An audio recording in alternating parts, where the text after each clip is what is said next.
Allez, on file maintenant droit vers le sud pour nous rendre dans la ville du jeu, du luxe et de l'artifice, Las Vegas, dont on oublierait presque qu'elle est née un beau jour au milieu de nulle part, surgie du désert du Nevada, puisque c'est vrai ce qu'on a plutôt en tête aujourd'hui, ce sont ces golfs, ces plans d'eau, ces faux canaux vénitiens, alors même que la sécheresse ne cesse de s'accentuer dans la région. Vegas l'inconsciente, Vegas l'assoiffée, c'est notre focus de la semaine, il est signé Philippe Lanier.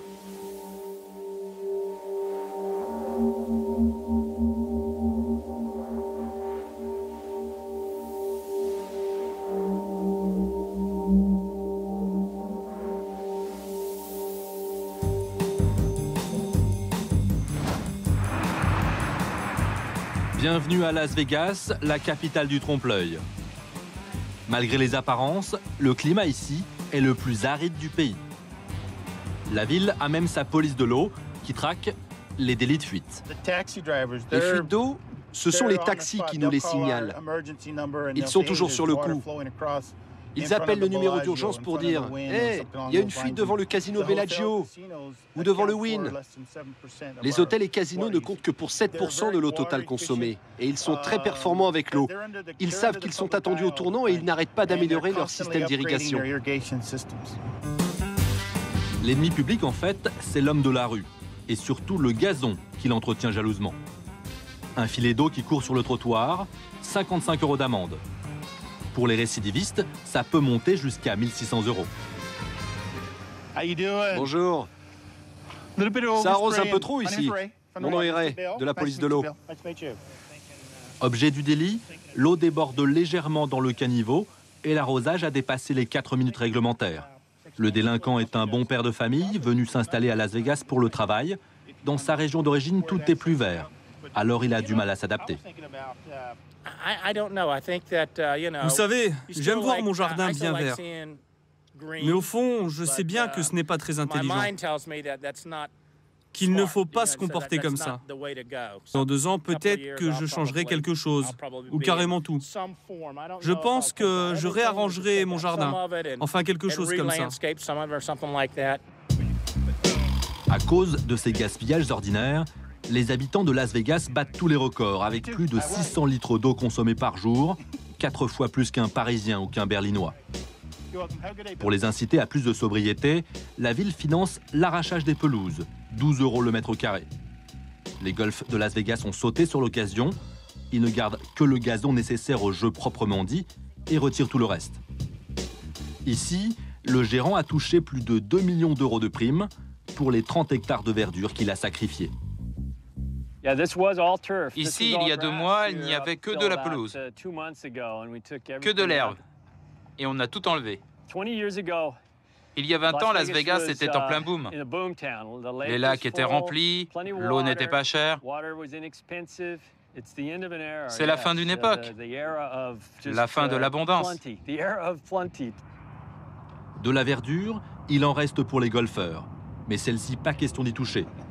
Pour l'environnement, c'est une hérésie, mais c'est une hérésie rentable. Certaines personnes se demandent si c'est bien rationnel de continuer à jouer au golf en plein désert. Oh oui, certains peuvent penser ça. Mais ici, nous, on fait du business. On a le droit de réussir comme n'importe qui d'autre. On fait partie de la communauté. Et les golfs pèsent 200 millions de dollars dans l'industrie du tourisme. Cette année, Las Vegas a déboursé 28 millions d'euros pour que les golfs reprennent les couleurs du désert. Mais des oasis insolents de verdure, il en reste beaucoup à Las Vegas. Comme ce lac artificiel, des millions de mètres cubes pour l'agrément de quelques-uns. Les écologistes ont beau s'insurger, les plus riches n'ont encore rien changé à leurs habitudes. Ce lac artificiel ponctionne à lui seul 1% par an du fleuve Colorado. Tout ça pour des terrains de golf et des gens très très riches, alors que cette eau pourrait être partagée par des centaines de milliers de gens de Las Vegas. En vert sur la carte, Las Vegas. D'où vient son eau? Du lac Mead, à 100 km à l'est. Les 2 millions d'habitants de la ville puisent 90% de leur eau dans ce réservoir, et ils puisent trop. Ajoutez à cela 8 années de sécheresse consécutives, la baisse de niveau saute aux yeux. Il y avait de l'eau partout ici. C'était quand? Il y a 8-9 ans. Chaque année, ils sont obligés de se déplacer plus bas.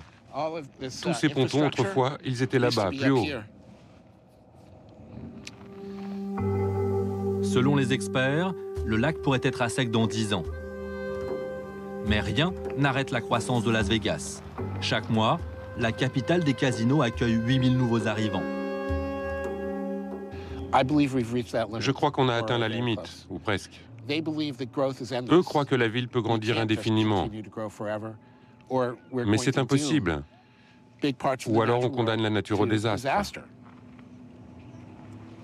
Las Vegas a soif et elle a de l'argent. L'agence de l'eau veut pomper les nappes phréatiques à 500 km de là, chez les éleveurs de bétail du Nord. Problème, ces ranchers refusent de partager avec la grande ville.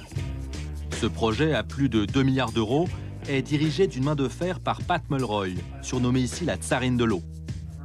La police de l'eau, c'est elle. L'arrachage de gazon aussi.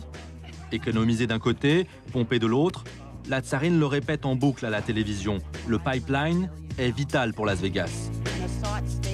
Et pour faire plier les fermiers rebelles, elle les accuse d'être de gros gaspilleurs d'eau. Si on l'écoute, c'est elle la plus écolo. Dans ces petites zones rurales, ils n'ont pas pris conscience du réchauffement climatique et de son impact sur leur environnement. Ils ne veulent pas changer. C'est un choc culturel entre le vieux Nevada et le nouveau Nevada, entre la campagne et la ville. La bataille de l'eau a commencé, direction les vallées du Nord Nevada, sur les terres de ces fermiers rebelles. Ici, un troupeau moyen avoisine le millier de têtes. Dans la famille Glockner, on est rancher depuis 5 générations et on ne mâche pas ses mots. Nous, on nourrit la nation, alors que eux, ils font du loisir. Du loisir, pour ne pas dire du vice. On a travaillé toute notre vie ici. Si on nous enlève notre eau, on est foutu. Car de l'eau, il y en a dans ce paysage aride. Il suffit de creuser. Alors l'agence de l'eau de Las Vegas a sorti son carnet de chèques. Elle rachète les ranchs des environs pour leur sous-sol. Le grand ranch plus au nord est parti pour 16 millions d'euros. Un autre, pourtant tout petit, 2 millions d'euros. Depuis ce grand rocher jusque là-bas, ce sont nos terres. Donc si vous vendiez, vous seriez millionnaire. Oui. Oui, il y a une expression qui dit « On est riche en terre, mais pauvre en argent ». Si on vendait tout, on serait riche. Alors pourquoi vous ne vendez pas? Vous savez, ici, un éleveur qui vend son ranch, il vend son âme. Kenna ne vendra pas, mais elle redoute que le pompage chez ses voisins n'assèche ses propres terres. Le pipeline, il partira d'ici, derrière la clôture. L'installation fera 1,5 km de large. Nous, l'eau, on ne la prend pas à d'autres. Il faut qu'on apprenne à vivre tous ensemble. Sinon, bientôt, nous les humains, on va détruire le monde dans lequel on vit. 2 millions de citadins contre quelques milliers d'éleveurs, la bataille de l'eau est inégale. Avec ces dollars, Las Vegas étanchera sa soif. Elle ira chercher l'eau ailleurs.